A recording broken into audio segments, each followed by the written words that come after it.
శేఖర్, నువ్వా? ఏంటి ఈ టైంలో వచ్చావు?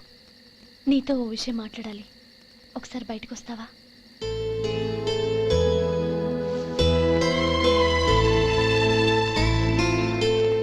ఏంటి సూట్ కేసుతో వచ్చావు? శేఖర్, మా నాన్న నాకు వేరే పెళ్లి చేయాలని చూస్తున్నాడు. అందుకే నేను నిర్ణయానికి వచ్చాను. మన ఇద్దరం ఎక్కడికైనా పారిపోదాం. చూడు నందిని, ఈ టైంలో నిన్ను నన్ను మా అన్నయ్య చూసాడంటే బాగోదు. నువ్వు వెళ్ళిపో. అన్నయ్య అన్నయ్య అన్నయ్య, ఎప్పుడు మీ అన్నయ్య మాటేనా? నీకు నేను ముఖ్యమా, మీ అన్నయ్య ముఖ్యమా? నాకు మా అన్నయ్య ముఖ్యం. శేఖర్, నీ గుండెల మీద చేయి వేసుకొని చెప్పు, నన్ను మర్చిపోయిన సుఖంగా ఉండగలవా? అది నాకు తెలియదు, కానీ మా అన్నయ్యకు తలవంపులు తెచ్చి ఖచ్చితంగా నేను మనశ్శాంతితో ఉండలేను. నా పరిస్థితి అర్థం చేసుకో. దయచేసి మీ నాన్న చూసిన సంబంధం చేసుకుని సుఖంగా ఉండు. చాలా టైం అయింది, ఇంకా బయలుదేరు. నన్ను క్షమించు.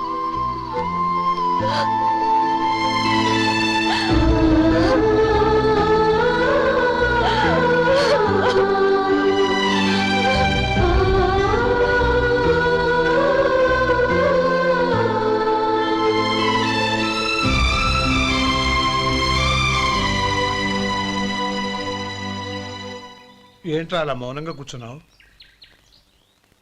ఏం లేదురా, కోరుకున్న అమ్మాయి రా పారిపోదామని వస్తే మా అన్నయ్య బాధపడే పనేది నేను చెయ్యలేను, నన్ను క్షమించని ఆ అమ్మాయిని పంపించేసేట్రా నా తమ్ముడు. అదిరా వాడికి నా మీదున్న అభిమానం. ఇంతవరకు వాడు అడిగింది ఏదీ నేను లేదని లేదు. ఒక అన్నగా వాడి పట్ల నా బాధ్యతలన్నీ నెరవేర్చాను. అలాంటిది ఈరోజు వాడు మనసారా కోరుకున్న అమ్మాయిని వద్దని నేను ఎలా చెప్పగలనురా? వాడి సంతోషం కంటే నాకు కావాల్సిందే ఉంది. అందుకే నేను ఒక నిర్ణయానికి వచ్చాను. ఓపెనింగ్ స్టాకు 31,700 అండి.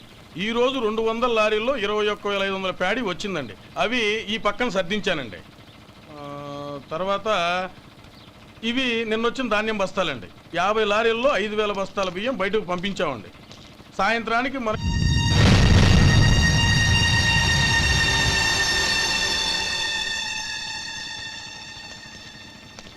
వీడెందుకు వచ్చాడు ఇక్కడికి? నమస్కారం. ఎందుకు వచ్చాడో అడుగు. నీ సహాయం అర్థించొచ్చాను.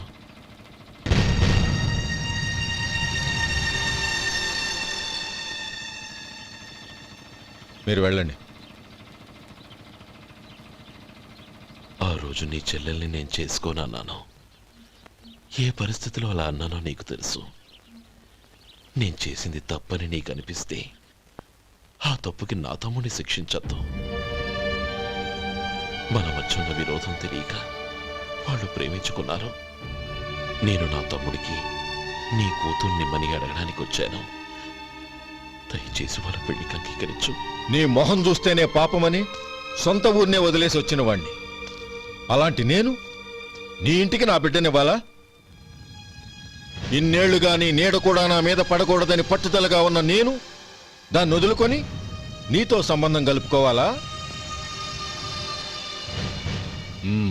సరే, నేను నా పట్టుదలని ఆత్మాభిమానాన్ని అన్నిటినీ వదులుకొని నా కూతుర్ని తమ్ముడికిచ్చి చేశానే అనుకో.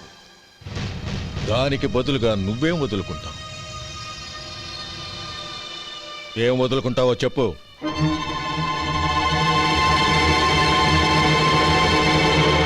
నీ ప్రాణాలు వదులుకుంటావా? అలాగే. నీ ప్రాణం వదిలితే నాకేంట్రా లాభం?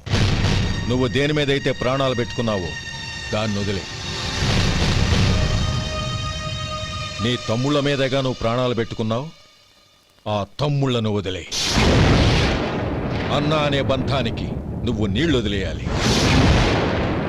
ఎప్పుడు నీ తమ్ముడు నా కూతురి మెళ్ళలో తాళి కడతాడో అప్పుడే నీకు నీ తమ్ముళ్లకు ఉన్న అనుబంధం తెగిపోవాలి. నీ తమ్ముడు నా కూతురి మెళ్ళలో తాళి కట్టడానికి ముందే నువ్వు శాశ్వతంగా ఈ ఊరు వదిలి వెళ్ళిపోవాలి.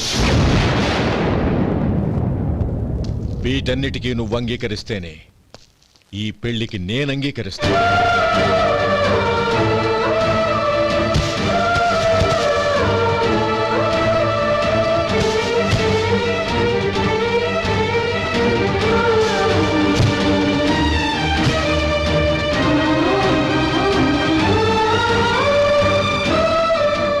ఏమంటావు?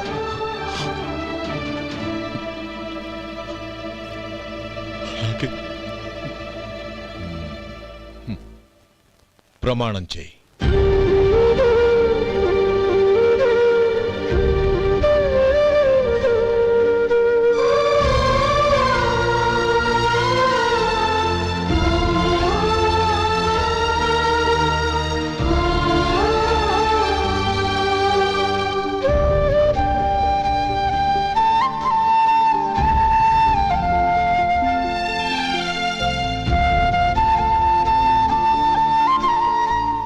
వస్తాను.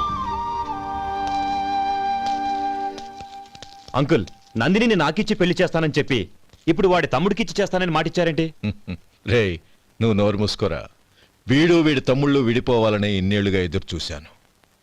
ఇప్పుడు నా కల నిజం అవబోతోంది. నువ్వేం దిగులు పడకు. నీకు వేరే మంచి పిల్లని చూసి ఘనంగా పెళ్లి జరిపిస్తాను.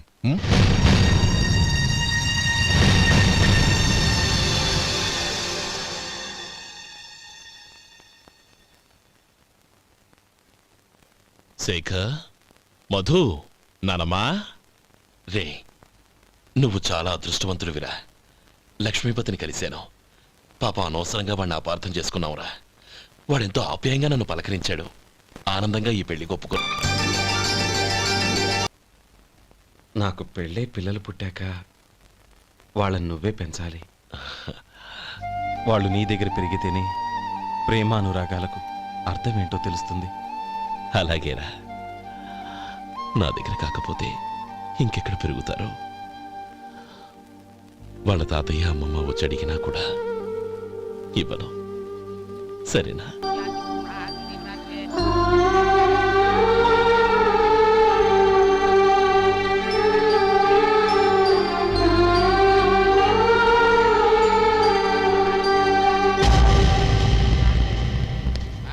రే గోపాలం, రే రే, మమ్మల్ని అందరినీ వదిలేసి వెళ్ళిపోతున్నావురా? చంద్రం, నా తమ్ముళ్ళని ఎలా పెంచాలనుకున్నానో అలాగే పెంచాను, పెద్ద చేశాను. వాళ్ళందరూ సుఖంగా ఉన్నారు. అంతకంటే నాకు కావాల్సిందే వద్దురా. అయినా నేనెక్కడికి వెళ్తానురా? వాళ్ళ ఆనందంలో ఐకమత్యంలో నేను ఎప్పుడు ఉంటాను. రేయ్, ఏడవకు. ఎవరైనా చూస్తే బాగోదు. కళ్ళు తుడుచుకో. లోపలికెళ్ళు.